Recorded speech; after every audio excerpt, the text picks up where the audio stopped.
Hola, ¿cómo están? Bueno, en esta segunda parte vamos a trabajar sobre las medidas de posición de localización y las medidas de dispersión.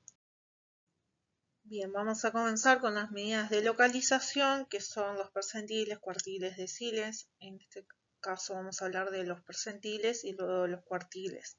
Los percentiles son las muestras ordenadas que se dividen en 100 partes y tienen estas dos lecturas. O se puede leer como que el percentil P es un valor tal que por lo menos P% de las observaciones son menores o igual que este valor. O la segunda lectura es que por lo menos 100 menos P% de las observaciones son mayores o iguales que este valor. Para calcular el percentil lo elegimos nosotros, tiene que ser un número del 1 al 100 y lo reemplazamos al percentil por el P que vemos en la fórmula. ¿Qué nos va a dar? Nos va a dar el índice del percentil. Este va a ser un número que nos va a dar la ubicación, la localización del percentil que estamos buscando. Otra forma de analizar los datos y que se utiliza con mucha frecuencia es a través de cuartiles.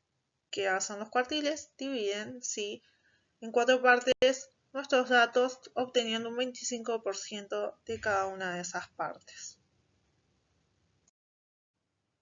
Para hallar nuestros cuartiles, primero ubicamos el mínimo y el máximo, para eso tenemos que ordenar los números de menor a mayor, y luego aplicamos la fórmula y se buscan los cuartiles 1, 2 y 3. El cuartil 2 siempre va a ser igual a la mediana, que es aquel cuartil que divide mis datos a la mitad. Y lo único que resta es reemplazar nuestros datos en la fórmula que tenemos acá. El segundo tipo de medidas de resumen que tenemos son las medidas de dispersión o variabilidad, que nos permiten ver el grado de dispersión de los valores de una variable. Esto significa cuánto difieren entre sí los datos obtenidos. Una de estas medidas es el rango, que es la medida que nos muestra la diferencia entre el valor más alto y el valor más pequeño. Otra de las medidas es el rango intercuartílico, que mide aproximadamente qué tan lejos de la mediana debemos ir en cualquiera de las dos direcciones antes de recorrer una mitad de los valores del conjunto de datos. Otra de las medidas que van a aprender a calcular en la clase de práctica va a ser la varianza, que es una medida de variabilidad que utiliza todos los datos y nos sirve para ver cuánto se alejan los datos de la media.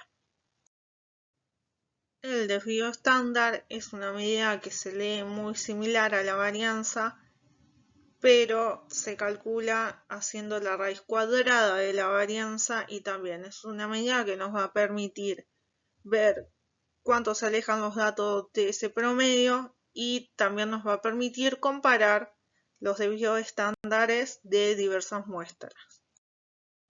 La interpretación que se le da a esta medida es que cuando más alta es tanto la varianza como el desvío estándar, más se alejan los datos de ese promedio. Esto significa que los datos tienen más dispersión, ¿sí? Y tienen una alta variabilidad. Como quinta variable de dispersión vamos a tener el coeficiente de variación, que se define como la desviación estándar de la muestra expresada como porcentaje de la media muestral. Esto significa que vamos a obtener a través de esta fórmula un porcentaje de cuánto se están alejando esos datos del promedio de la muestra. Finalmente vamos a ver el análisis exploratorio de datos en un gráfico. El gráfico más conocido es el diagrama de caja o diagrama de caja de bigote, donde vamos a tener un límite inferior, vamos a ubicar el cuartil 1, la mediana, el cuartil 2 y el límite superior. Con asterisco vamos a tener los datos atípicos.